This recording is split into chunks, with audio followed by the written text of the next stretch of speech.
All right, guys, welcome back to Crossman Productions. Hopefully you guys are having a wonderful Tuesday morning. You guys are settling in. Depending on what time zone you guys are in, some of you guys are it's pretty early for you guys. Some of you guys, it might be lunchtime. So today I have a treat for you guys. I've been, talking to Steve Joyner, who's been hooking me up with such amazing guests. And he introduced me to Larry Hankins probably about 2 or 3 weeks ago. And I've been so excited about bringing Larry on the show and being able to talk to Larry. This guy's amazing. Is amazing. If all the stuff this guy's done, through his journey and in the acting world, and this guy's done like 200 something films and television, and I'm excited to sit down and talk to this guy. You guys know him. He's been on Breaking Bad, Seinfeld, Friends, Home Alone.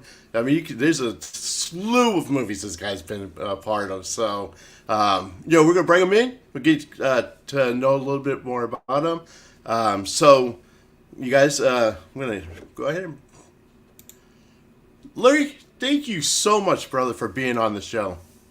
Well, thank you for having me. Man, So far, I'm fun. excited. I've been, when Steve called me and told me, tell me about having you on the show, and I went back and I looked at your history. I was like, man, I was blown away, man, for all the stuff that you've been a part of. Me too.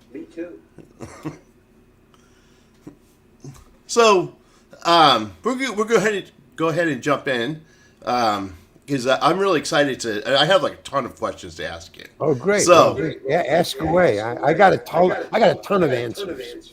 awesome. So, let's start from the beginning. Okay. Where were you born and raised, and what was life like for Larry growing up? Wow. Um, well, I was born and raised on the East Coast in New York. By the way, I can hear myself a second later on your thing. Is that? I can hear myself talking, but about Um, 2 seconds later. is there Is like that a? possible to shut I'm that trying to off? see. Hold on, let me see if there's. I'm trying to see what would be causing that. Yeah, it's weird. You don't hear that, right? No, I don't hear that on my side. But Well, let's try. Does that work? well, one, two, three. That's it. You solved the problem. Awesome. Cool. Okay. Okay. So anyway, how did I grow up and where did I start? Well, I was born on the East Coast, and I was born in Manhattan Okay. General Hospital. I lived in Jamaica, Long Island, not Jamaica the island, but Jamaica, Okay. Long Island. Totally different. And I grew up there in a very, I gotta guess the word vapid. I don't know. Nothing was going on. I grew up in Far Rockaway, Long Island, a beach community out on the island in New York. Uh, but nothing was going on. I mean, I just grew up. I went to, public school, and then I went to high school, and then I went to Syracuse University. And I never wanted to do anything. I never had any, dreams of, being a star or acting, or I never thought about that. I just wanted to play, hang out, Well, just have fun. That, so that was it. so like in school, you never like you never do like sports or any like band. No, I never thought, I never had any, and when I was young, the big thing when I was like, maybe 10, 11, 12, 13, 14, boxing was big then, you know, Okay. uh, so uh, that was my sport. So I didn't want to be a boxer. That you get hurt. So, but Right. I love the sport, and the reason that I liked it was not because of the sport so much. I didn't watch boxing, but there was a big thing about trading cards. Well, Oh, now it's okay. baseball Right. trading cards. But then it was boxing trading cards. So it was the trading cards that I was into, trading this and that and buying new. I wasn't into boxing. I was into trading the cards.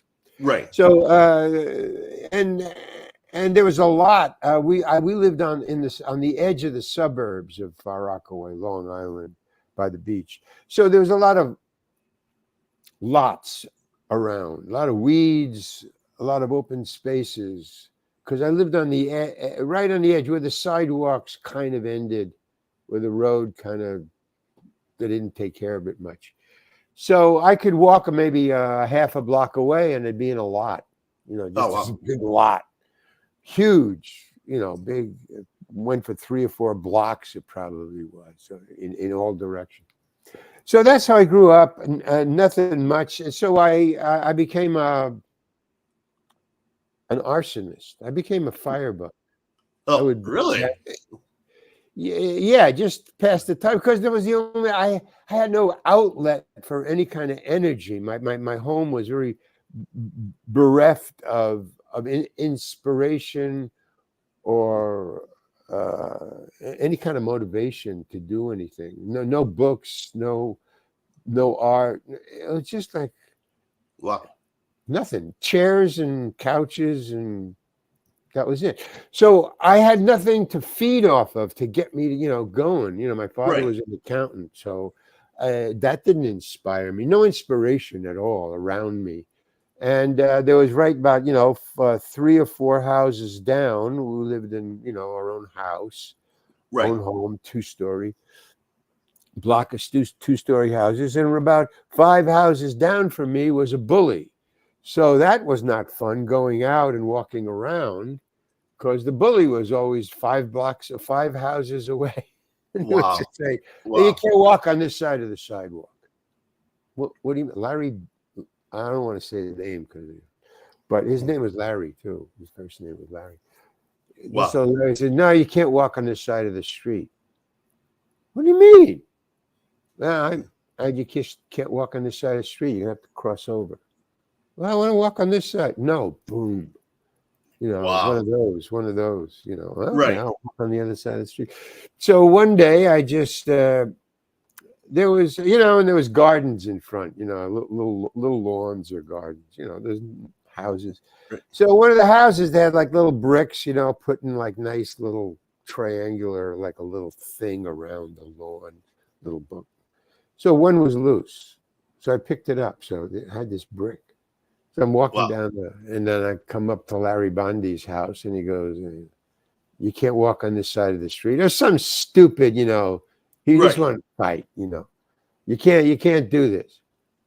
Right. Yeah, but I want to walk on this side of the street. "Well, you can't." Boom. So I went, "Bam!" But I just hit him with the brick. Wow. So that caused a little blood Right. and he started to cry. He started to cry. This bully started to cry and he ran into his house. And I thought, bricks work. I thought, okay, fine. So he never bothered me again. He never Right. bothered me again. So that was I learned something. I mean, it's something that Wow. you can't use all the time, but it's just Right. you got to stand up for yourself, I guess, would be the proper takeaway.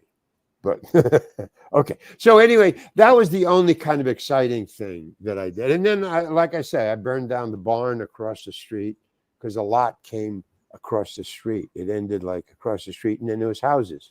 But across the street there was a lot and then it went on for 3 blocks way down that way. And there was a barn there, an old barn, old abandoned barn.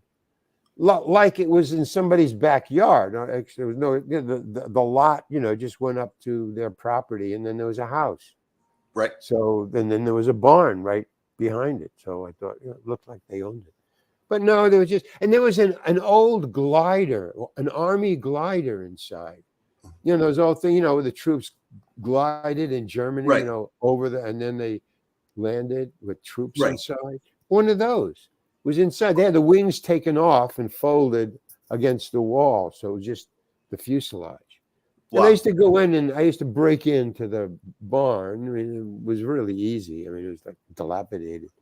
And I would just sit in the pilot's seat, Mm, and me and my friends, we would sit in them and fly, right. inside the barn. So that was something I would do. And then when I grew up, in high school, then I became a lifeguard because I was right by the beach. So it was so in other words, nothing to do with show business. It was just local things around my block that I would find to do, to play Right. stickball in the street, the barn. And then, as I grew a little older, 15, 16, I got some matches. Oh, I would burn ants. That, magnifying glass, you Right. Right. burn. So, and then I thought, well, smoke, the ants would smoke before they went, just like that.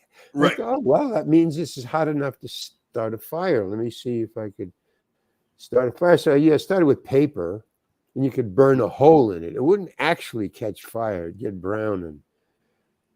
But then I said, well, what about wood? And then I looked at the barn. Wow. And I said, well, there's a bunch of dry old wood, really old, Wow. dilapidated, falling apart. I thought, well, let me see. I go, and they had these shingles, Right. along the side, So I thought, well, I'll just set one. I'll see if I can burn one shingle, at least one shingle. Wow. So I started, it started to smoke. Right. With the magnifying glass, start to smoke. And then I just saw, just a little flame, just with a thing. I go, oh, wow, I can do that, So I just took it away, and the smoke didn't stop. I thought, that's odd. Right. And then I looked underneath. I thought, oh, it's burning inside. Oh, wow, that's amazing.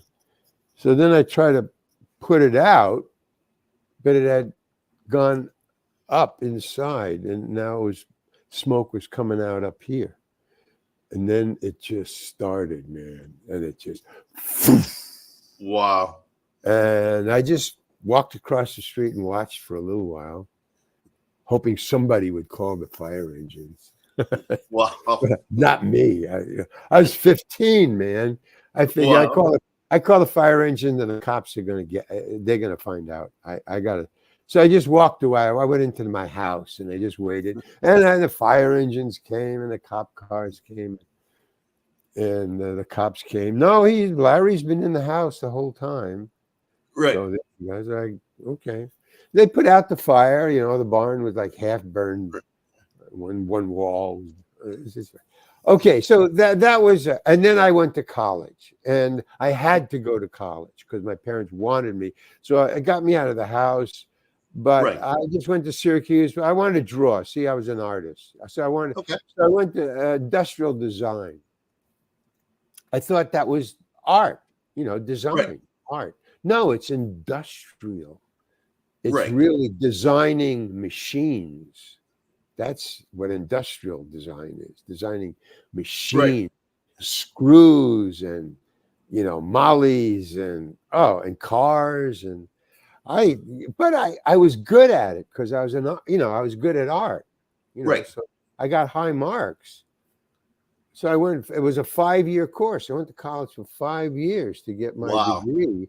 But once I got my degree, and I got a huge fight in the bar, in the Orange Bar, Syracuse bar, where everybody hung out, on graduation day.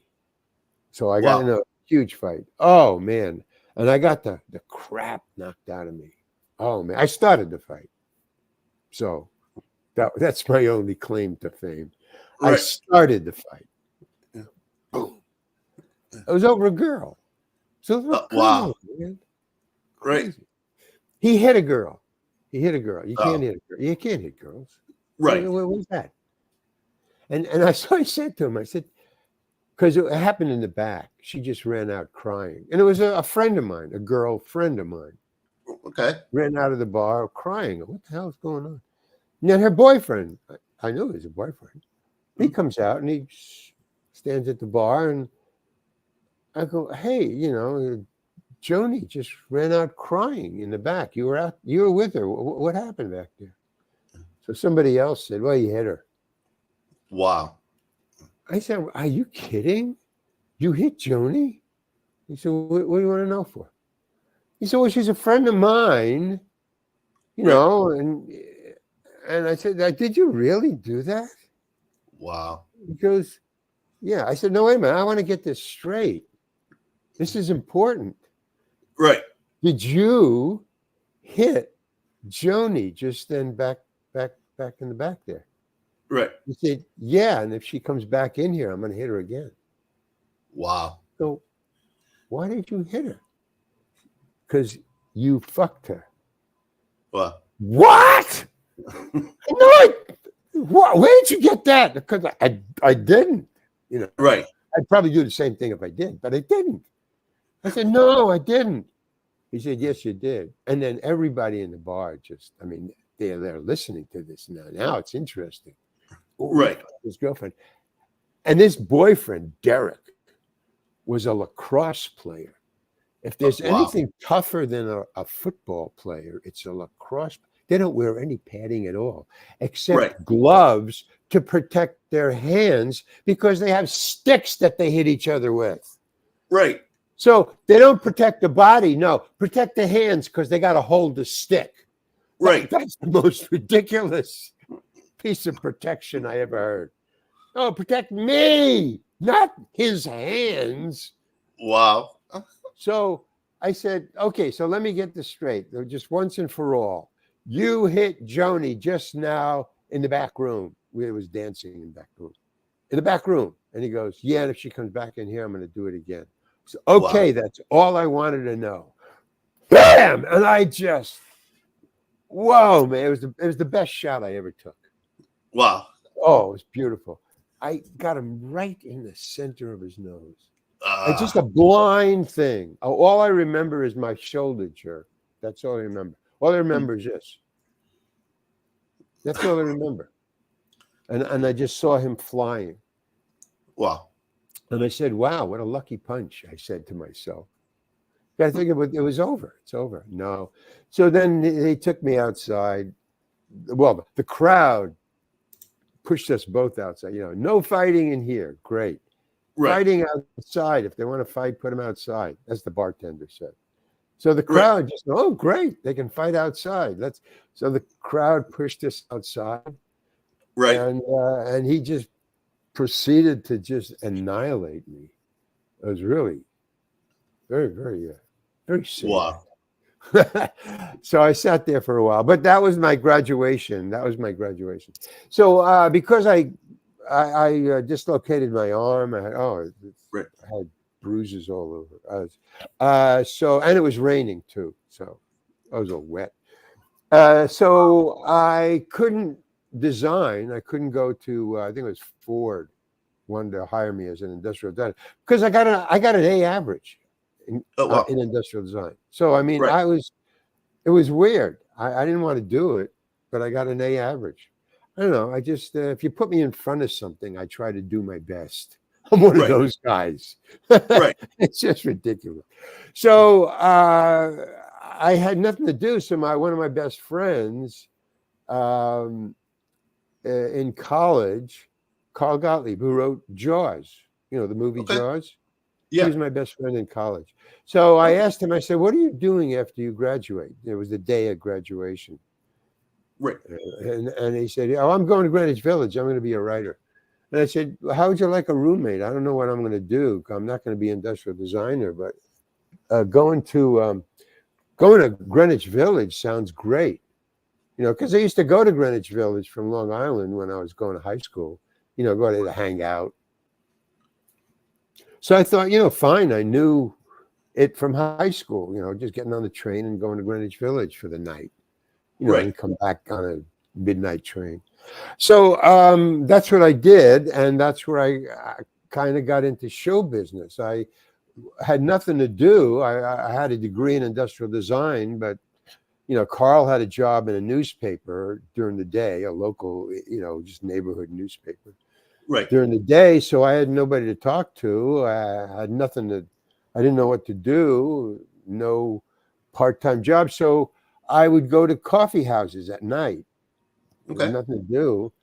And I would watch the stand-up comedians and the folk singers. And I thought, well, I'm a funny guy. I can do that, the stand-up stuff, which is Right. not true, man. It's a totally different. I mean, making people laugh that are your friends is not like making people laugh for money and sitting in an audience. Right. It's just different, man.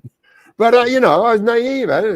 Hey, fine, I can do that. I'm a funny guy. So I would get up on stage, and the great thing about wanting attention, and that's basically the thing that I was born with, wanting Right. attention. That's what got me in show business. What connected, what kept Right. me there.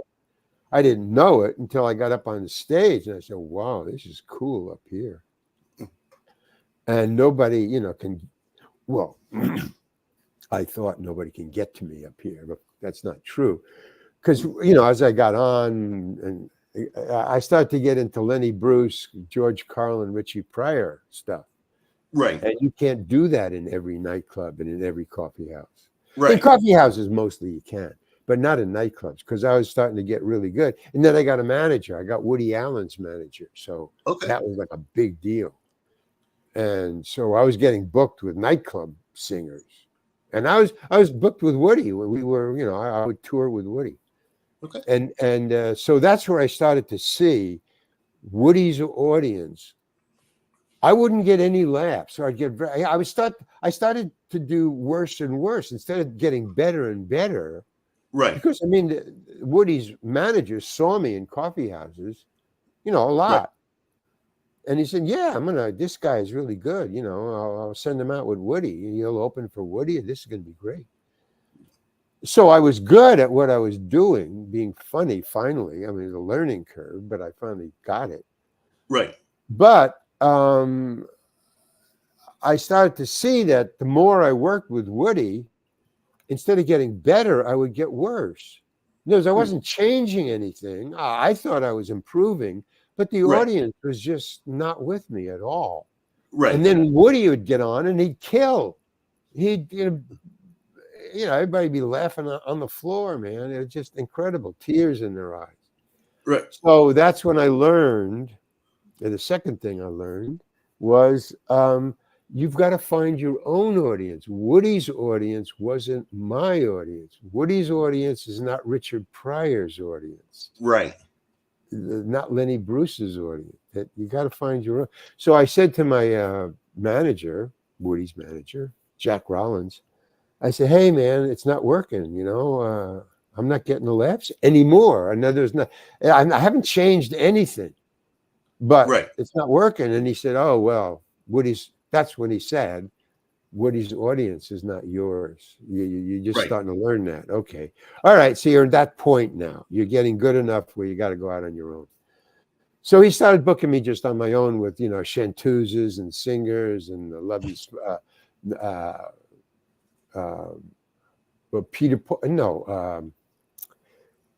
who is it? The Kingston Trio. Okay. They're not my audience, but he thought, Jack thought, folk singers get Right. open for, but no, they were, get off the stage, tell the clean stuff. We want the clean stuff, Yeah. And then some guy comes at me with a beer bottle in his fist, upside down, and he's saying, "Get off the stage." He's walking across the dance floor. So I thought, "Oh, okay. This is not my shtick now. It's not." So I got off the stage, So I sit down by the bar, and the bartender comes over and he says, "Hey, man, what are you doing? You're on. Well, what's going on? There's nobody on the stage here." I go, "Did you see the guy come at me with a beer bottle?" He goes, Yeah. He sat down. Yeah, he sat down when I got off the stage. I'm not going to tell him to get out of here. I mean, I was really so excited. Right. He says, No, you got to get out there. Kingston Trio is not going on for another 10 minutes. You got another 10 minutes. I said, "I'm not going out there unless you get rid of that guy. He's going to kill me, man. He had a beer bottle in his hand." Right. "Get out there. You got 10 more minutes." I said, "I'm not getting out there until you tell that guy to either calm down or you kick him out." He said, "I'm not telling him anything. Get back on the stage or you're fired." And I said, "I'm not fired. I quit." And he said, okay, and get the hell out of here. And I said, okay, goodbye. I got my coat and I went outside. It was a blizzard outside. It was Right. like Boston in the middle of the winter. I'm standing. There's a Wow. blizzard. I just quit my job. I don't even know how to get out of here. I Right. flew here, I'm from New York. I got off the airport. So I had to go back inside to use their phone. Hey, can I use your phone to call a cab? I have to Right. get to the airport. So he goes, yeah, okay. So that was the end. I called Jack. I said, I can't do this anymore. Why not? Well, now Woody's audience isn't mine, and now you send me to Kingston Trio, and the guy comes at me with a beer bottle. I mean, I can't do my work, What's Right. going on? He said, oh, okay. So Jack knew exactly what was going on. Larry is doing Lenny Bruce material, and that's kind of verboten now in nightclubs. You have to own your own place or stage or whatever. So he said, okay, look, I tell you what, why don't you go join Second City? They're doing the same thing as, Lenny, but they own the theater, so nobody can boo them. They throw the person out, and you have Right. 5 other people on the stage with you. And then he says, besides, the stage is 3 foot high. They'll have to climb up on the stage to get to you. By then you can beat them up. Right. Thank you very much. So what I did was I joined Second City, and that was the start of show business because I really liked it. It was great. It was improv. They owned the theater. We could do anything we want. And then 5 of us broke off from Chicago, Mhm. and we went to San Francisco and opened up the Committee, which was highly successful on the West Coast. As successful or even more successful than Second City in Chicago. Oh, I mean, wow. we had literally lines around the block, not like around that corner, Right. around the block and back again, so that the last guy could talk to the first guy in line. Wow. I mean, there was a gap. Yeah. There was a couple of feet. Right. But there's the beginning, and here's the end.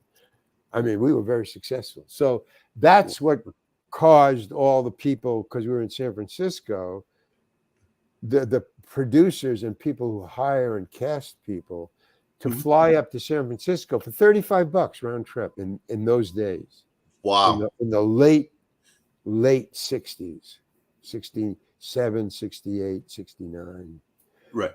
They would fly up for $35 round trip because Chicago's cost a couple of $100. You have to sleep overnight. It's too far away.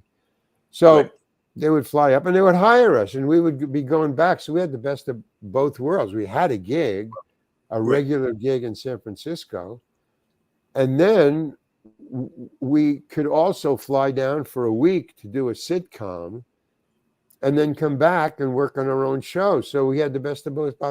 We didn't have to live in Hollywood and audition. We would just wait until they came up and saw us in this hit show. And they would hire us. We'd fly down, work for a week, and come back. And the improv, you can just walk out. Anybody can take over your part because it's improv. They don't have to say your lines. You just have to improv the scene all over again. Using, whatever worked. When I was there, the guy who replaced me would use it. So when you come back, you would have to either get back into the scene and find out how it changed. And, if it really changed for the better, you'd go along with that. If it changed for the worse, you'd pick up where you left off and make it successful again. Wow. So I loved it. I wanted to stay there forever. It's the same thing as like Far Rockaway Street stuff. This is what I want to do forever. But no, everybody started to leave because then they were hired for movies and you got to stay for 3 months. And then you got an agent and he was getting you auditions down there. So nobody came back from the original show, the hit company. Right. Except me. I wanted to stay there. But I stayed way too long. I stayed, I think, 2 years because the director told me to start directing because I knew the show and all the other new people weren't as good as the beginning company because the beginning company were all trained in Second City. They had the best training and the best people training us. in Right. Second City. So when my first company left, Right. trained by Second City to Right. go to Hollywood, the replacements all came from San Francisco. Mm. So we had to train them, and we didn't have a training school. Second City has a training school Right. for improv. So, but we didn't have that. That was like extra. So we Right. had to train them ourselves in a whole little classes in the afternoon just for the new company, not Wow. for just anybody. Right. We did that too after a while, but so we finally trained them. But our training was from training that so it was secondhand training. They Right. were never as good as the company in San Francisco, in Chicago, or in the first company. We had that, and even our director was from Second City. Wow. So we were just a transplant, Right. and who I was directing was the people from San Francisco, and it just wasn't the same. It didn't have that. I don't know what, the killer instinct, I guess. Right. I mean, Right. we were trained to be vicious, Right. satirically. Right. I mean, to be really funny, but go for the throat. Right. That was Second City, and they had it down. Paul Sills, Viola Spolin, they knew what they were teaching. They were the teachers. Right. Yeah, they were teachers of satire and improv, and we didn't have them. We had us, Right. and we weren't as vicious. Anyway, Wow. I got to Hollywood, and I stayed down there because the money was great. Right. Money was a lot. So that's why I stayed, not because I loved the work. I mean, you have to audition for stuff. You have to go out to the valley, you drive, you have to get up early, you have to get up late, you have to, I don't know, it was just, and you got to remember lines that you didn't know. Even if you didn't get the job, just to audition, you had to, it would always go better if you remember the line. Right. So, and finally, after about 192 or 201, after I quit in 2015. So I got there in, say, 1970. So that's 45 years. Wow. 1970 to 2015. I was in show business for that long, in San Francisco. Around. But then at 2015, I just got out. And I just painted, I did, and I started to just do what I wanted to do, just because I had saved up enough money to live quite comfortably on my own, not working at all, but working on my own things, writing a book, painting, drawing, doing what I wanted to do for 5 years until 2020. And then the nest egg, the saving to do whatever I wanted for 5 years. And then that ran out. So for the last 5 years, I just been doing stuff for friends, just to kind of keep the level of the bank account even. Right. Just, I don't have to worry, but I do have to check in every once in a while and do something just to, keep things going. Right. Keep the credit card working. That's just and now that I've done the 5 years of working on my own, and then the 5 years of just keeping in touch, but working on my stuff too. Now what I want to do is, okay, now I'm going to set out on my own to make my second life. Right. Show business was my first life. It started when I left college until I left show business. And now I'm going to be a writer and just earn my own living instead of working for people. I just want to work on my own and sell my own stuff and see if that works. So that's where I'm at now. Starting with this show. Awesome. I'm so glad you came on this show. This is the beginning of the new. I was like January. In other words, I had it planned for January 1st. I took off 2 months, November and December. Okay. I took off 2 months. I'm okay. I'm not going to try to do anything. I'm just going to rest and Right. start to get my ducks in a row, because January, back onto the treadmill. Cool. Cool. So let me ask you this, Larry. When you started doing acting, I mean, we talked. You did you said 206, somewhere around there. 202. I get it from the podcasters. I don't bother with it. But when I Oh yeah. go on the show, they say, "Here comes Larry Hankin. He's so famous. He did 206. He did 195. They say it, so I just pick Right. up on Right. it. Right. I don't know. During that time. Excuse me. During that time, was there one of the a particular show that you really were excited to be on? Yeah. Two. Okay. Well, three actually. Seinfeld, Friends, and Breaking Bad were just, you can't get any better. They're all Right. different. Right. In how they put it together and did it. And on different levels of kinds of acting, over the top, real, kind of real, but extended, just a Right. little blown up. But I love doing each one of them for each different reason, because of the result and how they got their results. I'm a process person. I go to do my best work. I don't fool Right. around. When somebody asks me to do something, Right. move the plot forward, memorize your lines, be this character, Right. those kind, entertain these people. Right. I want to do it the best. It has nothing to Right. do with that. It's just something in me. I want to, let me do it again. Even when I was sick, even when I was in the hospital, recovering, and they had me in the physical therapy, docket, Right. the room, the physical. I would want, no, let me do it again. I want to do it better.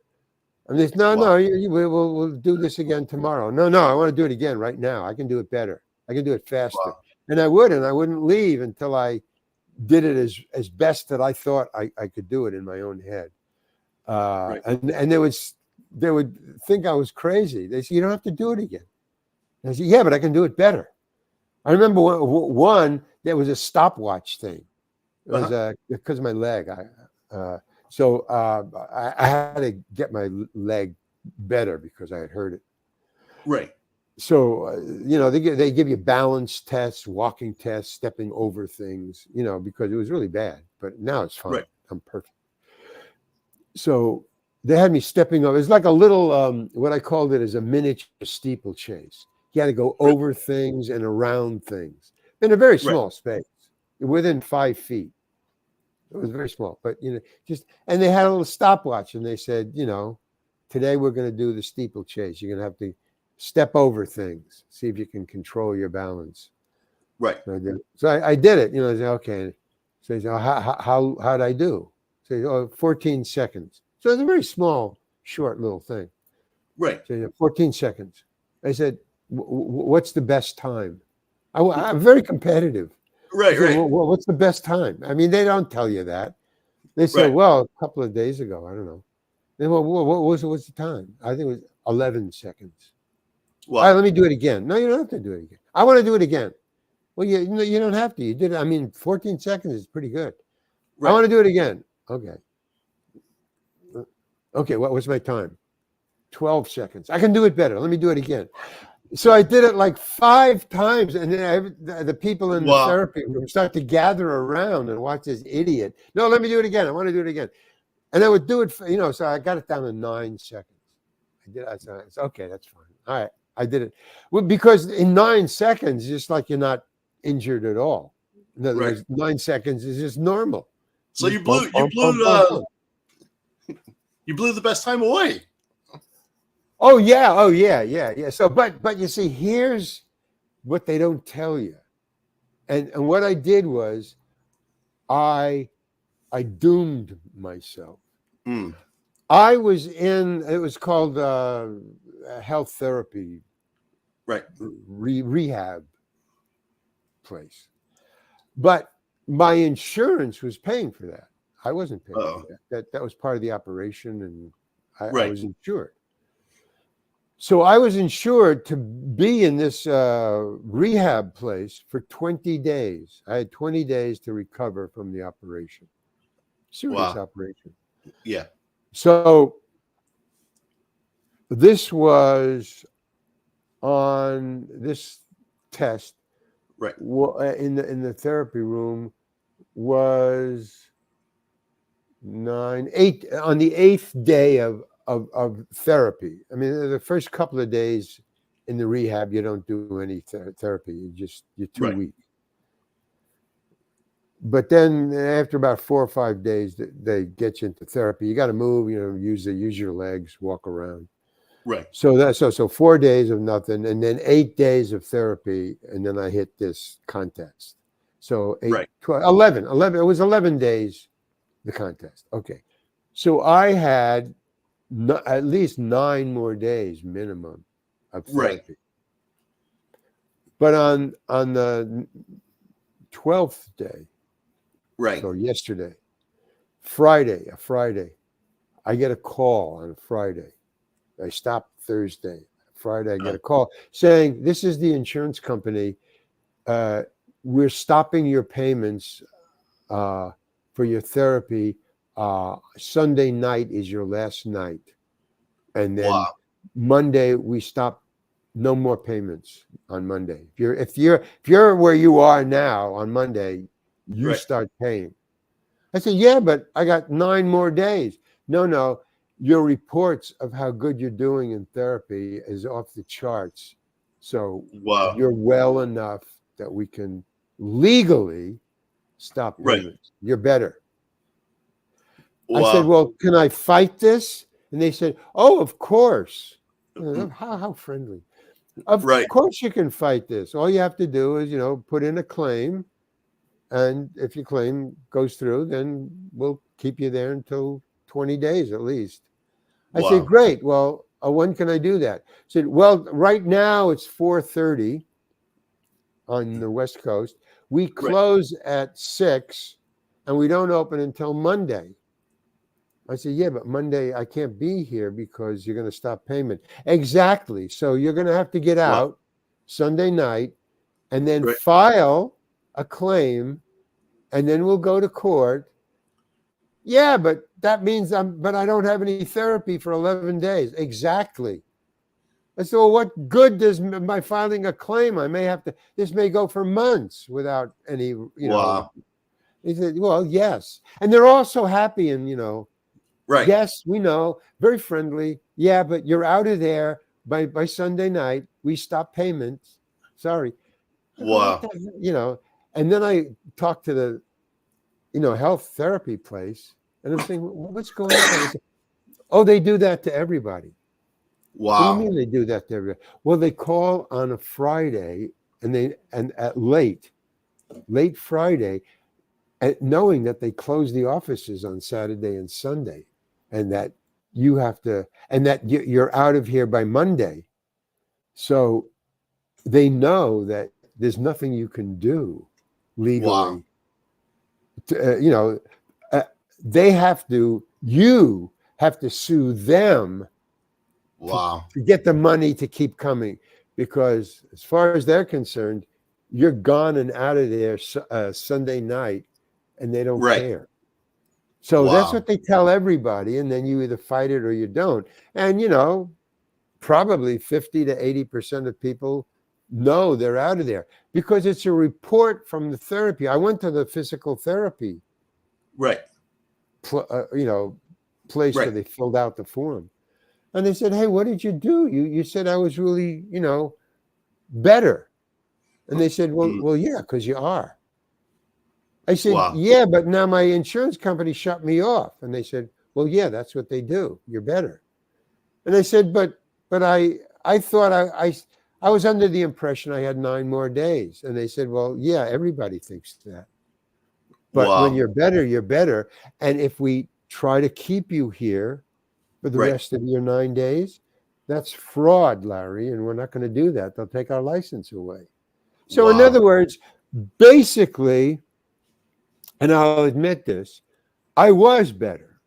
Mm. It's just that stupidly I proved it to themselves by doing it 5 times better and better each time. I just should have shut my mouth and gone and done it again better the next day, and Right. better the next day, and better the next day, Stretched it out But for those 20 days. Yeah. well, yeah, but they don't tell you that. Yeah. And the therapy place doesn't tell you that. Hey, watch out Right. if you do too well. The insurance company will shut you down. So that Wow. was like really so that's where my ego and my, challenge Right. thing, my competitiveness didn't Right. serve me well at all. Wow. It's just like but the insurance company knows that about people, Right. that they want to do better, and the better they do, the cheaper it is for the insurance company, the Right. sooner you're out of there.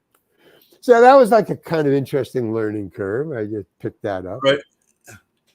Uh, So, but so take but that, take that as a lesson for you guys watching.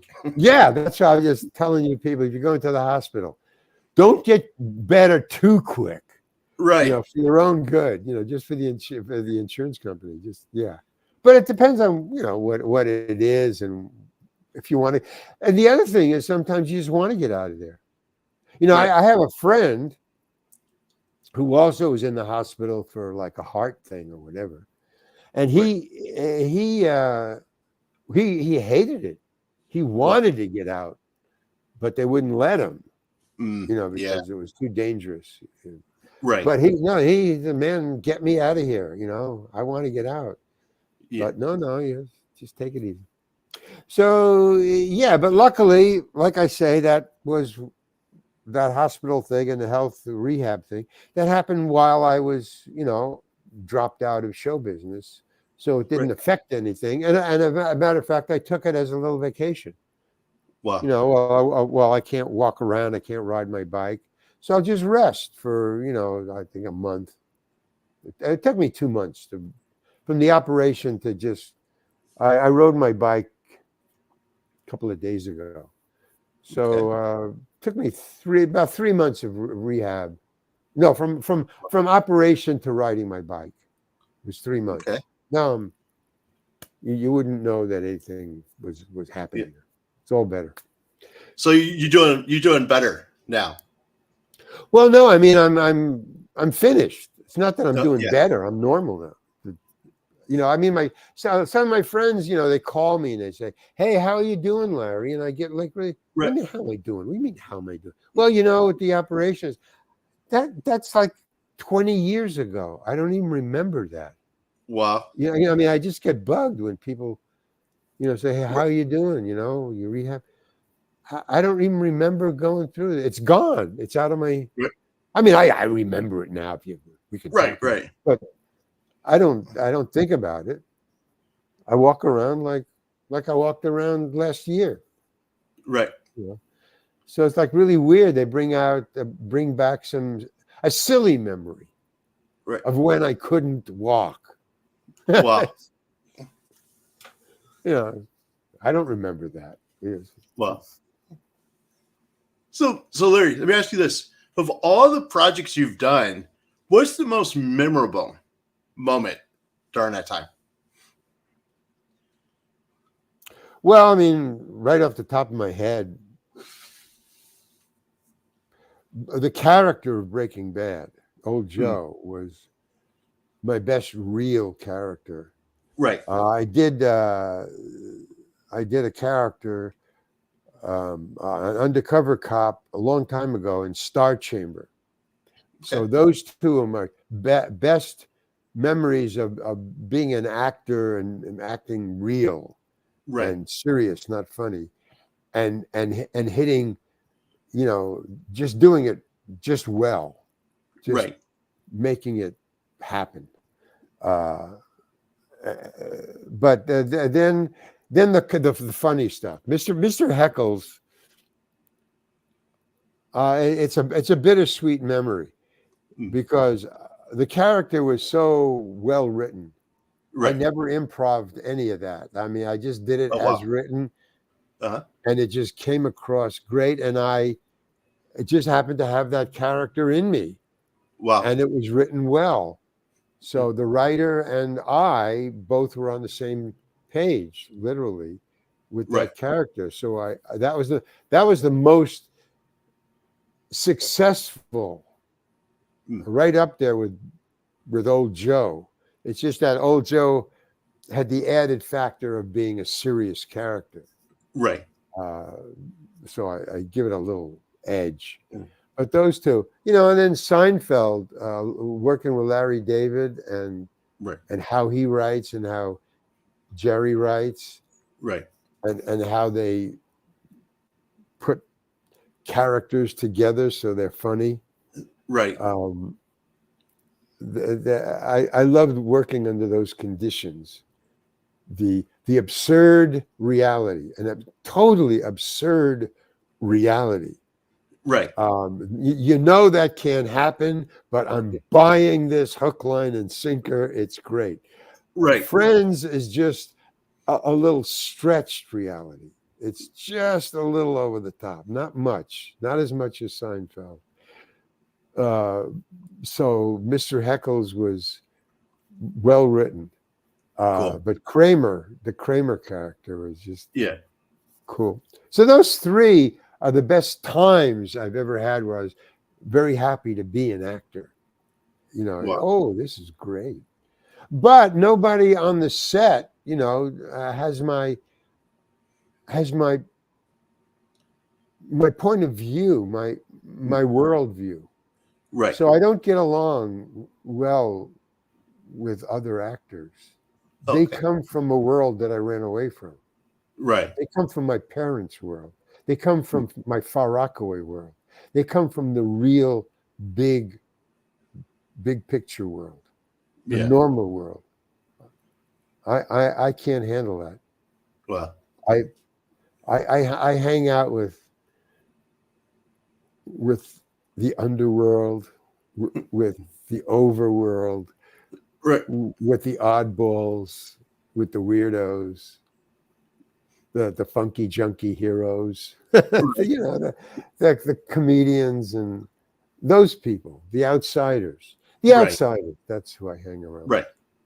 So, I've opened my mouth. No, I mean, just conversationally, not, right.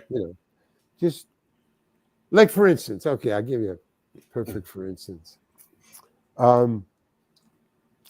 It was a show that I have no memory of. I think it was something like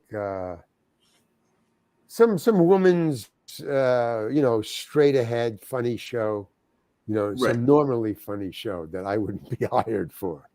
Right. It's like Friends, but not as good. One of those kind of, but it had a lot of women on it, I think. Okay, so during a break in the shooting, so we're on set, we're shooting now. There wasn't an audience. I just remember that. So we're all standing around. So what you do is you stand around, you talk to your other actors. You kind of like huddle up and you talk, standing around on the set. So I noticed that all the stars, all the regulars on this show were talking together. So I thought, well, I wonder what they're talking about. So I'll just go in and I'll just step into the huddle, talking. And what they were talking about was that they all had purchased either new, what do you call it? Guidance things, the GPS. GPS, global guidance systems for your car.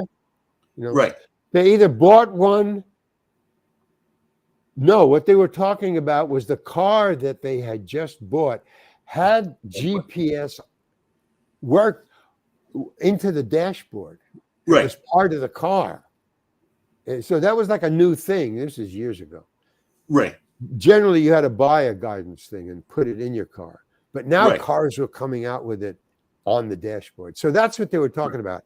Oh, I just bought this car yesterday and I have a guidance on my dashboard. And somebody else said, oh, no, I bought my car last year and it already had the guidance in it. And I have my guidance in it too. So everybody in the little huddle had a guidance thing in their dashboard. And I had just bought one at, I don't know, some big place, a big, and I had it plugged in to my Right. dashboard. I had put it on the dashboard.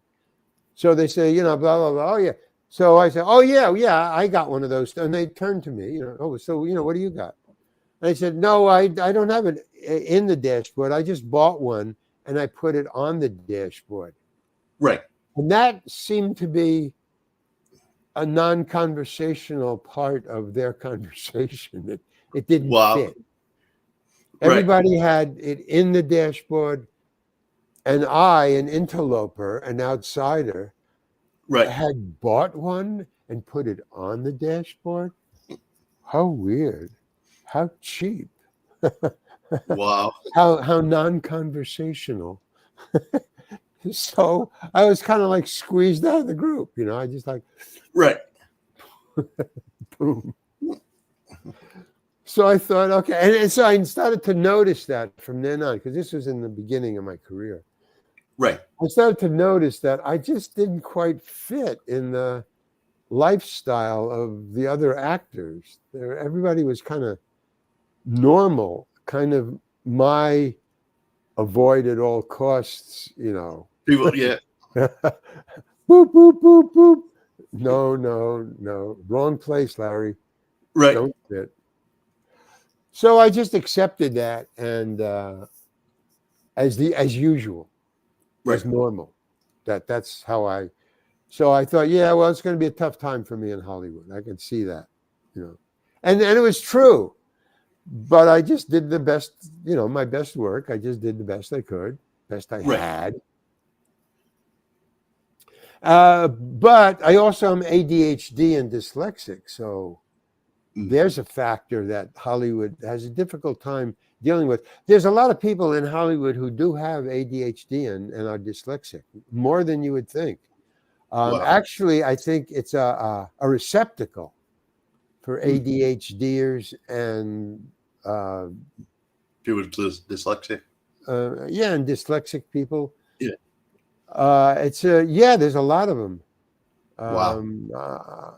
Their names slip my mind, but Brad Pitt is dyslexic. I know. Oh wow. But people of that caliber, Right. And others, yeah. But I just because there's workarounds. But it was for me, it was memorizing lines. For me, that's where my dyslexia and ADHD was the most prominent and the hardest to work around, was memorizing.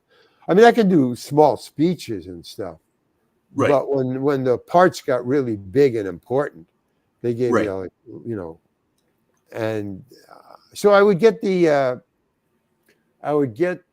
script earlier than most people.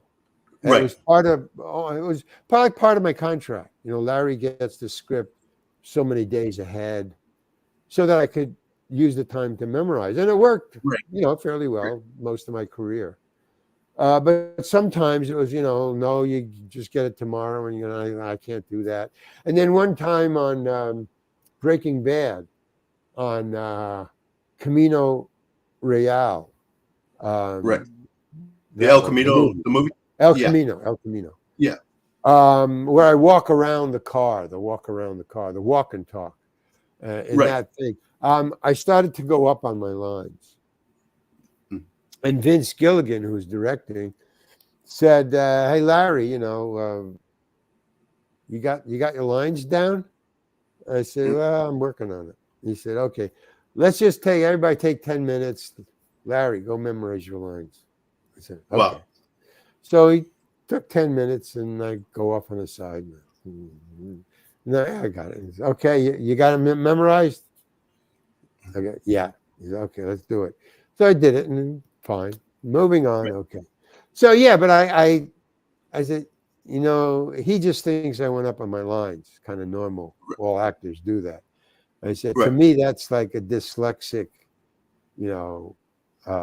signal that, okay, Larry, it's time to pack it in because now the parts are getting big enough so the lag time is not enough. Right. So I just took that as a hint that So that was the last job I took. Okay. El Camino. That was the last. I called my agents and I said, "Okay, it's time. I'm out of here. I either got to get better at memorizing, or Right. take smaller roles, or just get out and see what I can do on my own without Right. Showtime." So that's what I did. So that was 2015. I mean, probably it was 2013. Maybe I did one or two more because they were left over. Right. Just finish it off here with these last things. So I consider 2015 as when I stepped away for good and didn't look back. And now it's 2023, so Wow. 8 years now, kind of, Wow. almost. What was your most difficult role? Well, the most difficult role, because it was the most scariest, Mm, because I didn't know, because it was the first big job I ever had, was Escape from Alcatraz. And to this day, that was my first big movie. And I was so frightened because it was the beginning of my career. I was still doing improv, but this was a major, major role. right. So major that it garnered as a gift Wow. a co-starring role, co-starring billing. I didn't sign on to get co-star billing. I just signed Wow. on to do Charlie Butts. But Right. when the movie came out, I had co-star billing. So that's how good I did. That's how good Don Siegel and Clint Eastwood thought I did the part. Wow. That was a gift. Amazing. So, but it was a sign of how hard I had to work, not on the character, but in calming myself down to get rid of the fear of screwing up. Right. Because this was Clint Eastwood, this was Don Siegel, this is a Right. major tentpole Warner Brothers movie. Right. This was the big time, and I was an improv actor in San Francisco in the committee. So the awe factor was immense. Clint Eastwood, Don Siegel, oh my God. So every day I went to work with that kind of Right. mindset. Wow. Okay. But in the doing of the role itself, being on the set, Larry, step in and Right. action. The easiest thing in the world. I wasn't acting at all. I was being Larry, Wow. frightened of a tentpole movie, but coming across as being Charlie Butts, frightened of being in Alcatraz. Wow. And that's what the director saw when he auditioned me. I wasn't acting at all. That was Larry Hankin fearing that he's going to fuck up in front of Clint Eastwood and Don Siegel. That's Wow. all I had in my mind. That was my backstory for my character. Right. Don't fuck up. Remember your lines. And it was Larry. Right. If you see my face was totally blank and looking around, and and it fit perfectly. This guy is in the wrong prison with a lot of heavy duty killers, and Right. Charlie Butts was just a small potatoes, and it worked. Wow. But when I auditioned for Don Siegel, Right. the director, that's what he saw, because that's how I acted. I mean, I couldn't act. I couldn't overcome the fear, the Right. nervousness of, I want this role. It's a great role, but this is too big. I'm an improv actor on stage. I've never done this. So I Wow. was, and he didn't have me read. I mean, he just talked to me. And the more he talked to me, the more he saw, well, man, I'm talking to Charlie Butts. Right. This is Charlie Butts, my God. And the Wow. guy is just talking to me. So that's why I got the role. But that was the most interesting. Yeah, because I had so many parts in it. I was there for three Right. months. Wow. 3 months on one movie on the island. Wow. Taking a boat every morning, boat back in the evening, and Right. I was in a little motel on the shore on the shoreline. Right. So yeah, that was very interesting. And to this day, when I watch it, Escape from Alcatraz, it's my Right. best role ever. Wow. I will be hard pressed in my lifetime to ever deliver a role that good. I Wow. mean, I was just so into what I was into. Right. I was You, there. I was, yeah. what's funny is when I announced that you're going to be on the show, somebody commented and said that their favorite movie that you were in was Escape from Alcatraz. That was their favorite movie. Mine too. I mean, if I had to, pick out the best I ever did, Right. that's it. And then Homo. Then let's see, what was the other one? El Camino. Well, Old Joe on the show, on the TV show. Right. Old Joe, Seinfeld, and Kramer. Mr. Heckles. Yeah. Those 4 movies, I guess. Escape from Alcatraz. See if I can remember. Escape from Alcatraz, Friends, Seinfeld, and what's the other one? Breaking Bad. El Breaking Camino. Bad. Yeah. Yeah. 4 movies. And yeah, and that's it. I think those 4, and that was my career. Wow. The Let me ask rest, you this. we're just working for it. What was the biggest thing you've learned through all that? I never wanted to be an actor. Wow. Never. That's crazy. It's crazy that you that wasn't like your passion, but you've made such a huge career out of it. Yeah, because basically what I was born is a storyteller. That's what I'm born to be. And when I was a stand-up comedian, that's who I was. Right. And I mean, I when I hit my own audience, I was a stand-up comedian for 2 solid years. In other words, that's all I did. That's how I paid my rent. Right. And I loved every minute of it. There was never the traveling, the getting on the plane and flying to, going to all these nightclubs around the country, checking into the hotels.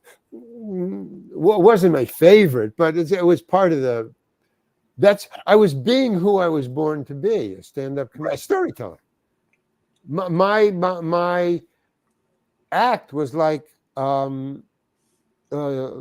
Lenny Bruce. Right. I didn't tell jokes. Right. I was more like maybe Bill Burr, but or Joe. What's his name? I don't know his Joe Rogan. Joe who? I was thinking Joe Rogan, but no, not Joe Rogan. Although he was funny. He's crazy now, but he was funny as hell, man. When he was a comedian. Whoa. Right. Joe. I don't know. He's done specials on HBO, but anyway, just Lenny Bruce, Richie Pryor. Right. Those 2, Lenny Bruce and Richie Pryor. That's where I was at. And that was my best thing. And that's what I'm going to do now. I'm going to go back to the stage, being on a stage and talking to people. Cool. That's, acting was something I could do, but it was because I was a good storyteller. I could understand the story that I was telling through the character. I'm telling my part of the story, my character. Right. And so if I could get into that, understand the story that was being told and how I fit into it, I could be Right. a good actor, and I always could do that.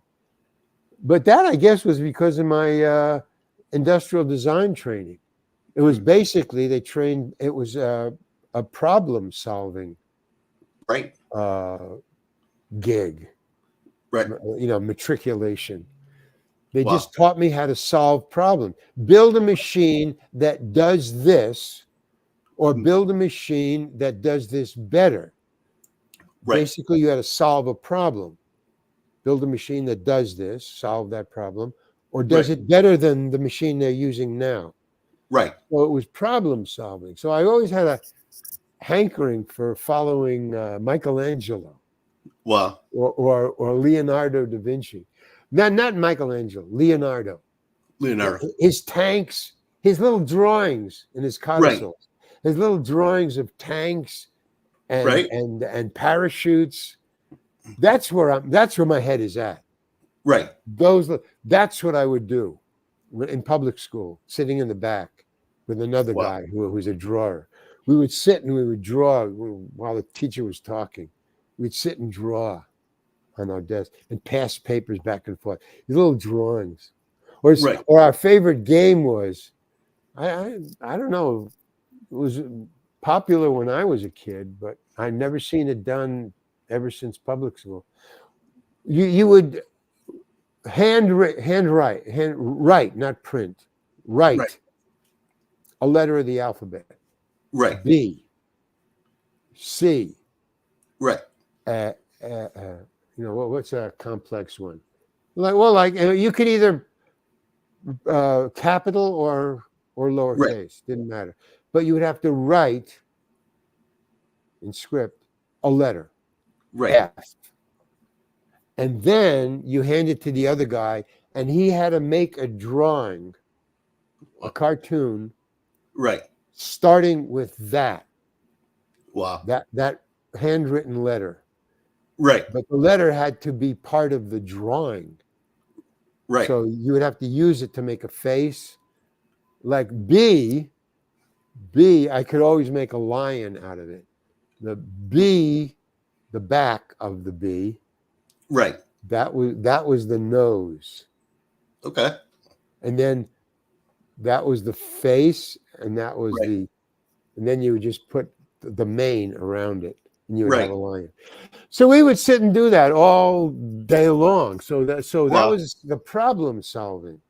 It was Right. a piece of you had to look at a letter and picture a drawing onto it, and then Right. just trace the drawing. Well, that's how I got into industrial design, and that's how I finally solved acting. Right. To solve the problem of how does this character fit into what they're filming. I did Right. it a weird way, but it basically built a backstory for the character, which is what any Right. actor does. I just Right. did it in a weird industrial design way. Cool. So let me ask you this: for someone who's trying to get into acting, this is their passion. What's the biggest piece of advice you would give them?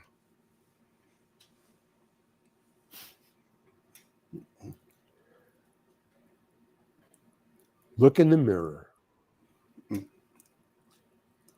and convince yourself that you're the greatest thing since sliced bread. Get that down into your gut and then forget it.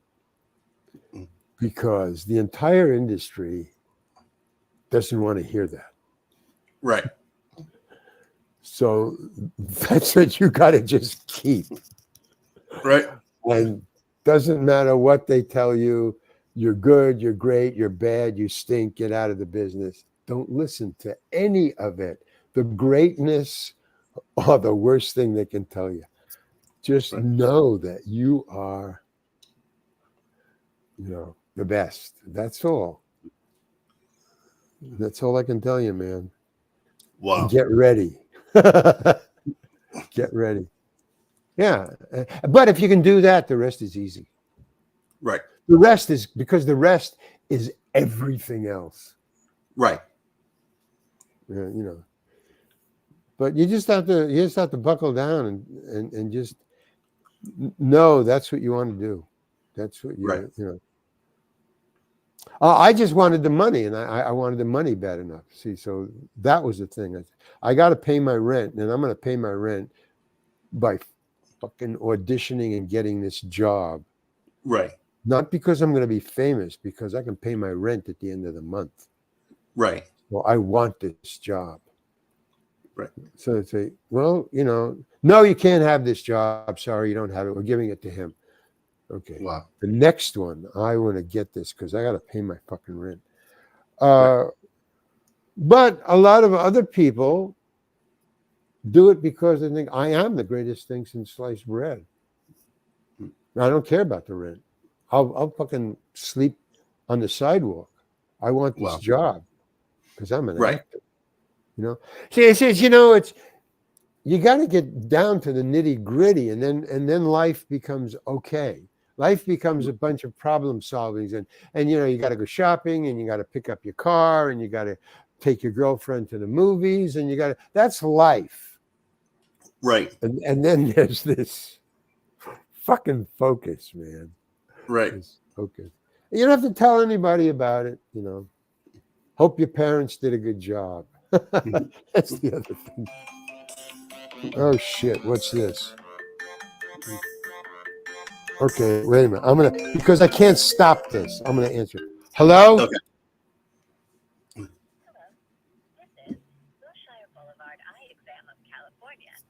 Okay. See, now what that is I got to get you back. You can see me, right?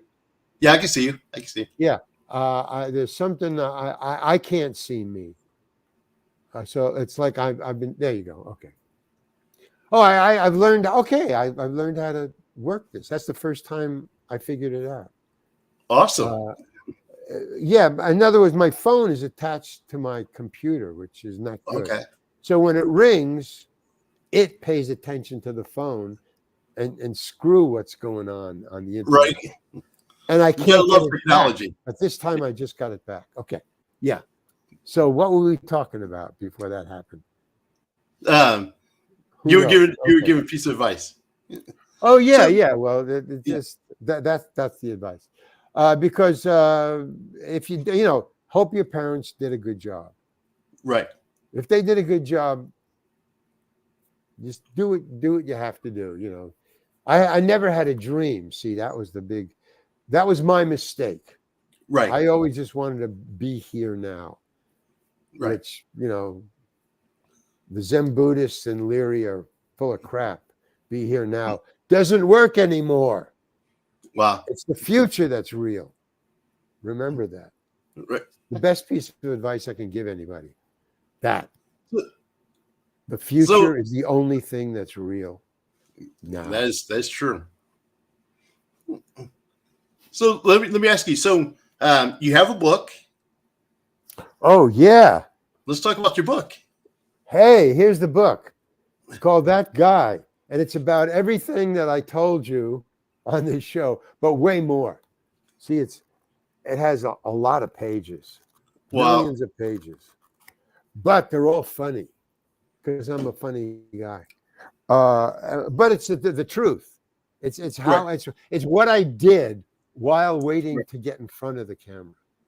It's just stuff that you do to get ready to go on. Either the auditioning process, or just waiting for the director to say, okay, moving on, Right. and action. And all the stuff that goes with that is really, to me, pretty interesting and pretty funny. And sometimes you have to fight it. Yeah, I would. I took it to a whole other level because of my ADHD. Right. I'd argue about anything. I was fearless in that regard. Wow. So where can somebody get that book? Oh, this book, That Guy, on Amazon.com. Really, Okay. that's the best place to get it. Amazon. It's gotten a whole bunch of stars. It's never wow. gotten a bad review. It's always gotten rave reviews. You can Right. check out the reviews. It's got, I don't know, 13 stars or something like that on Oh Amazon. wow. But it's really Yeah, good. I'm sure that. Got to be good for Christmas, by the way. It's a great Christmas gift. Oh, I'm glad I thought of it. A great Christmas gift. Right. Easy to wrap. Easy to wrap. Yes. Okay. WRIP, not RIP. Okay. Well, you can So wrap you it would. too. Just get a good beat and then start reading out loud. Right. Okay. So you definitely want to make sure you get the book too, because I'm sure it's got like a ton of a lot of wisdom in it, and Well, learning. yeah, but it's like also wisdom about acting and not Right. about life. Or sometimes it's wisdom about life and not about acting. Yeah, it's Right. just a good book. It's just the one you're glad you read. So The I'm gonna have next to go one out is and get even that book. better. The next one is even better. It's this is a what do you call it? Not a fiction, reality. It's a Oh, reality based. A right. nonfiction. That's what they call it. It's nonfiction. They call it nonfiction because fiction is what sells. Right. So they don't want to call it anything else. They call it Right. nonfiction. So, but my next one is a fiction book. It's about a homeless guy. It's like 1 year in a homeless guy's life. What he does, Right. not what the government does, not what people do to help them. It's Right. what a homeless guy does during his day Wow. for 105 of his days out of 365. I asked a homeless guy. Well, I made up a homeless guy. Like an actor, made up Right. a real character. And then I gave him a homeless life. I gave him a homeless life, and then I followed him day by day for 105 days. Wow. And it's kind of interesting because each day, because I skipped it, it's not like it's sequential, Right. but it's not like 1, 2, 3, 4, 5. It's like Right. 1, 3, 5, 8, 12, 24. It's a sequence, but it skips. So you get a cross section of what his life is like, Right. not the day by day, but the important things. Who he talked to, who he falls in love with, how he sleeps, why he can't sleep, Right. why he likes this girl because she's got an apartment, Right. trying to fall in love, trying to get laid, trying to just get shelter, trying Right. to get food, trying to make friends, trying to Wow. pass the time, trying to Right. take a shower, trying to get water. I mean, Wow. yeah, trying to whatever. Do you have a title for it yet? Well, there's several titles. One is Barnum's. Okay, one is Barnum's Journal. Okay. It's, Barnum is the other is According to Barnum, and another one is Barnum's Hemi Semi Demi Journal. Yeah, Barnum's Semi Hemi Demi Journal, because it's Wow. just part of his stuff. Right. I don't know. There's just a lot of. I haven't come up with a really good one yet. It sounds like a great story, though. Oh, it's really great because what how to pass the time Right. for a year when you're homeless is Right. a very big challenge, man. It's something you have to think about every time you wake up. Wow. Where'll I get my food? Right. Where'll I get something to drink?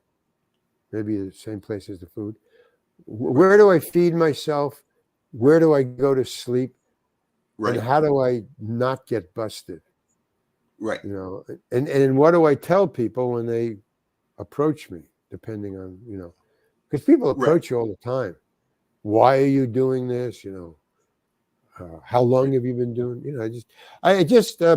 but mainly I mean, one book, one of the titles I wanted to use for this book, and I guess it still is How to Be Homeless. And basically, that's what the book is about. I think Right. that's kind of, that may not be the title, but that's what the book is about, really. It's Right. how to be homeless.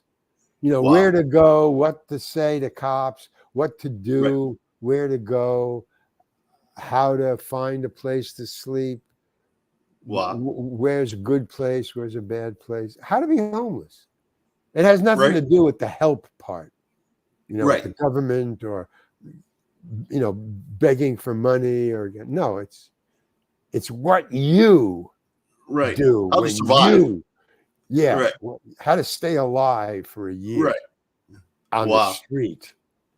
It's pretty cool. I think it's because I lived for a year on the street. Mm. I lived in my car in Wow. an old, very old, dilapidated VW bus van. Those old classic Right. VW bus vans. Right. So it was I lived in it. It was a 1970 Wow. VW bus van. And I just slept on the floor in the back. It was completely devoid of anything. It was like a delivery truck. It was just all Oh. down to the metal. No seats or anything. Nothing. Wow. Just metal. One chair for the driver. That's it. If you Wow. rode with me, you sat shotgun on On the ground. a milk box. Wow. You sat on a milk box. Yeah. Wow. And then I put a curtain across here behind the Right. driver. And that was my house. Lived back there. I Wow. slept on the floor back there. Yeah, for a year. So I know about passing the time, Right. what to do and where to, and then illegal parking and parking. If you're Right. living in a car, oh my Yeah. God. You can't go too far away. You got to get back to change sides. Oh man. Wow. The problems you run into normally as a Right. homeless person is totally abnormal for a normal person. It's just, you Right. never even think about it. Where can I park my car so I can sleep in it tonight? And nobody comes up with that kind of problem. Solve Right. this problem. You've got to park overnight. Right. In most cities, parking overnight, especially in a neighborhood, is a big problem.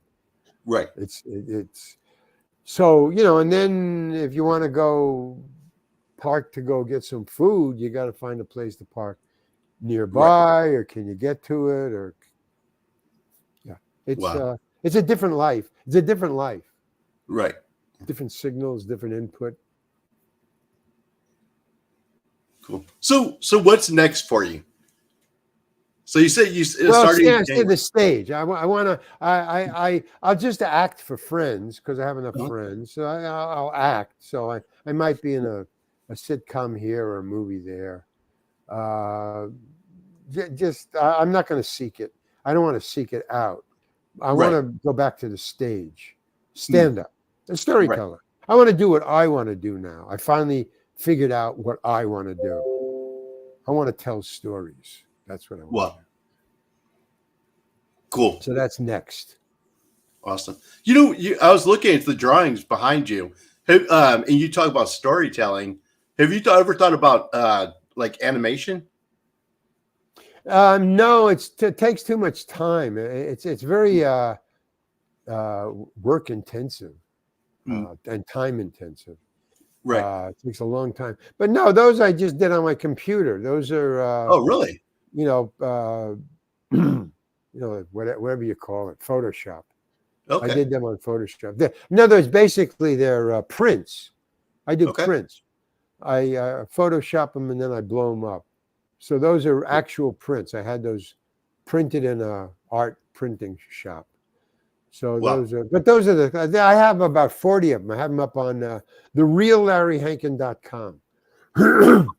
Yeah, we get various prices. Those are a couple of $100, but you can get them, just like this for a couple of bucks. Right. Same pictures, but a couple of bucks. Those are major major thing. But I got about 40 of them on thereallarryhankin.com. Cool. So Also, I have a definitely check it out. Patreon. Excuse me?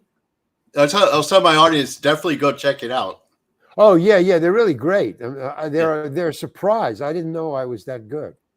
I Right. surprised myself when I just set aside about 2 months and I just knocked them out. Oh, In 2 wow. months, I did about 40 of them. And I surprised myself. They're really quite good. And then I had them made into T-shirts, so you can get I was going to T-shirts. say, yeah, I was going to say, because some of those prints look like, prints for that you could wear on a shirt. Yeah. So you can order them as T-shirts, or you can order them for a wall, or you can order them just little ones, whatever. And then I have a what do you call it? I can't remember the name of the Patreon. Right. I have a Patreon channel. Okay. And that I have my movies. I make little film shorts. Okay. Little minute to 20 minutes. Oh, wow. Minute, 8 minutes, 10 minutes, 20 minutes. And then I did one for a feature. Oh, wow. But it's really a compilation of all the film shorts, because all the film shorts I do, Right. I do the same character. I play the lead character in all my film shorts. I write them. Okay. I direct them. I edit them, and I put them out there. So they're all. So since I do all the stuff, all of them relate in some way on a time scale that I have in my head. Right. If I make and the character is Emmett Demas is the character that I play, an old guy. He's a homeless guy too. So I do that. What I do is, if I want to write a movie, I'll write a homeless movie, a little homeless short, funny homeless short for Emmett. Emmett's the star. Right. But in my mind, I'll say, where in this time frame is this movie? Where in Emmett's life is this movie? This movie would happen about here.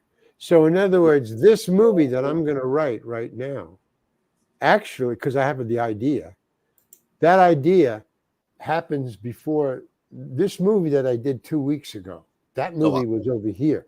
So in other words, I know in my head, even though this has nothing to do with that movie, this happened before that. Right. So I always do that with every movie I made. I made about 29 of them. Oh, wow. And all of them happen somewhere on this. They don't have to happen next to one another. Right. They can be a year ahead of it. But on this one timeline, they happen. Okay. And then what I did was I took this timeline that I have in my head.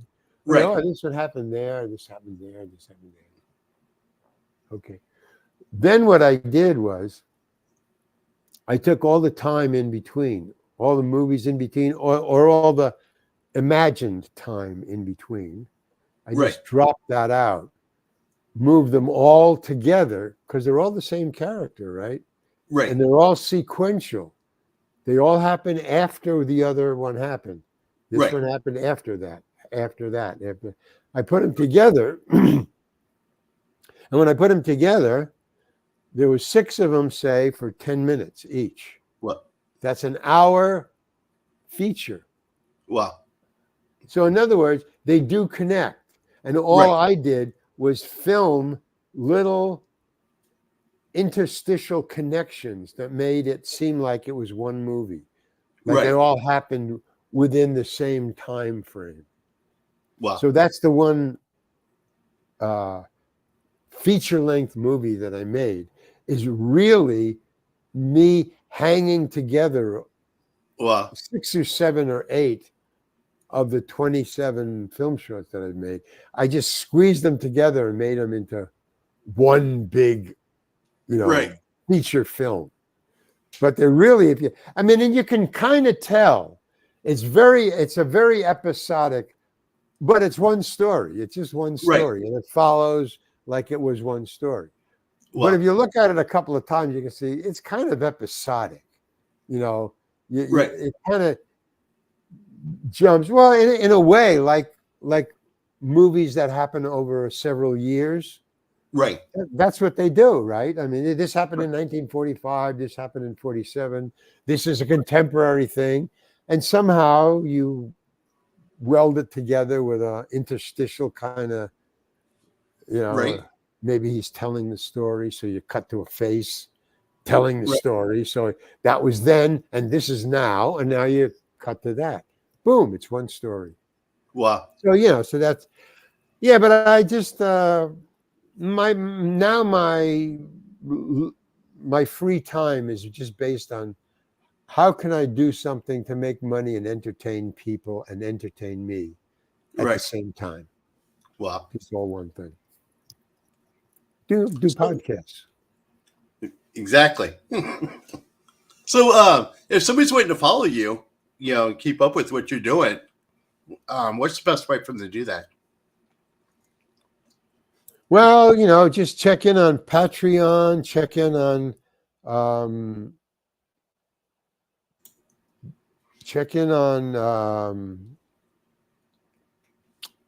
let me see, thereallarryhankin.com, which is just the internet. I don't know how to follow me. Facebook. So, no, I don't. I'm not a joiner. I'm not. I don't look. I don't fish for fans, Right. which is a big mistake. I mean, if you're in show business, you've got to cater to fans. You've got to try to gather fans. Fans and money are the lifeblood of show business. You either Right. have to have billions of fans or millions of dollars in sales. And those two I'm not really interested in. I'm just interested in me and what I can express, how I can manifest. I like to Right. do things. I like to build things. I like to make things. Right. That's my joy. Then show it to somebody, and if they like it, that's even a greater joy. So that's what I'm going to do, and I don't know how to get fans. They have to right now to Right. find out about me. They would have to search. I don't know. I don't have one thing that I stick with. That I say, Right. hey, like if you're Bob Dylan, you can go to the Bob Dylan, page. Right. And you can find out all the places he's going to be playing and all the things he's doing, and you can find out about Bob what he's doing now. Right. But I don't have that one page. The Facebook, I do it once a month. I'll go and I'll put something. I used to do it a lot. I used to do it like every day. Right. But that was before I dropped out. That was like 3-4 years ago. Right. Now I just go once in a while. Now I'm trying to be like an ordinary outsider, not Right. Right. not like a make it or break it outsider. Right. I'm not trying to be a meaningful outsider. I'm trying to. Well, no, wait a minute. I'm trying to be a meaningful outsider, not a popular outsider. Let me put it that way. I'm trying to do something that's worthwhile, and that it's worth somebody looking for and finding. That's what I'm trying to do now. Well, and that's a hard thing to manufacture. Right. We can help you out. So as you're doing new projects, you can hit me up and we'll bring you on and we'll talk about the new projects. Done. That's a great idea. That's one of the things that a friend of mine just brought up. Steve Joyner, as a matter of fact. You know Steve, right? Steve came up with that idea. So that's what we're going to do. We're going to do podcasts. And I'll have him contact you. And what we're going to do is we're going to contact podcasts. Yeah. And we're going to give out 5% of the sales of this book to you, to parks. Well, you can get, if you can sell this book on your show, just as a commercial advert. Yeah, you get 5% of $28. It costs $28. Oh wow, that's a lot of money. First of all, I got to get the book too. So. Oh yeah, I don't have. I can't. I have to buy it to send it to you, so I can't do that. Well, I'm saying I'm going to go to. Oh, You oh. said it was on Amazon. Amazon, yeah, Amazon. Yeah. I think it's on Barnes and Noble too. I don't know. But So Barnes, but once we get off, I'm going to go Amazon, look yeah, it up so yeah. I can get a copy of the book. Right, and then if you sell it, and then we'll do a contract. I mean, this is like real. If you sell it, you get 5% of $28. I don't know what that is. I haven't worked it out yet. I'm not good at math, and I've got dyslexia and ADHD. That's my excuse for anything. That's right. It's my excuse. So I can't.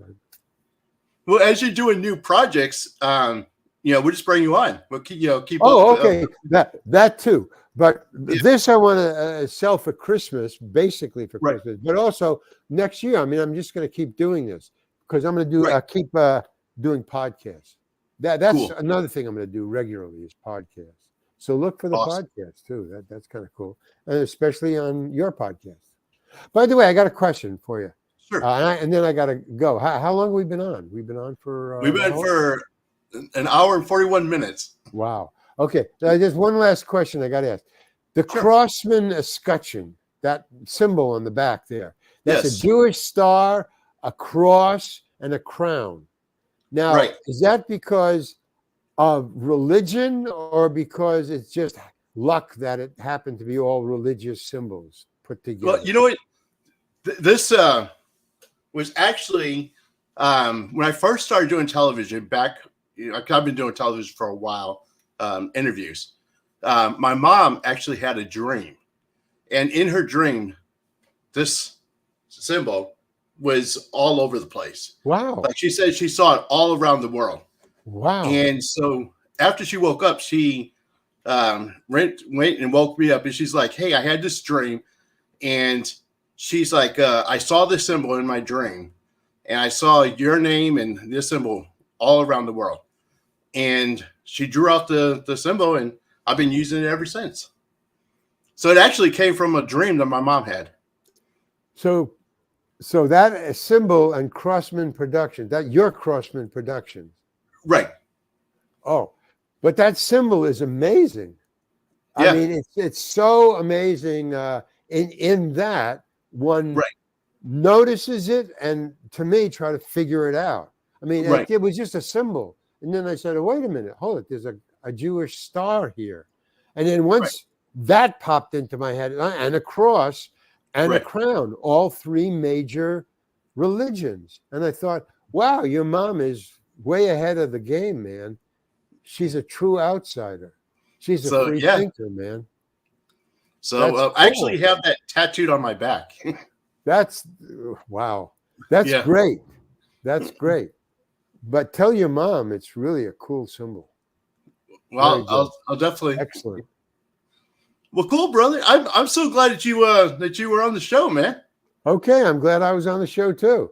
Okay, so give my regards to your mom. That's a great mom to have. Yeah. Cool, especially in a dream.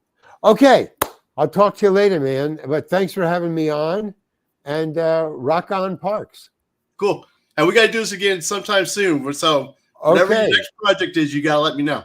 Okay, and I'm going to tell Joyner to keep Parks in mind. Okay, take it easy. I got to split. All right, brother. All right, guys. Thank you guys for joining us, man. That was a lot of fun. We've gone a minute and almost 45, an hour and 45 minutes. So, like I said, I'm excited about all the people I've gotten to meet, and just one amazing person after another. So, I want to thank Larry for being on and giving us his time. So, guys, remember until the next episode, remember you guys are uniquely designed with a purpose, and always keep moving forward. Peace.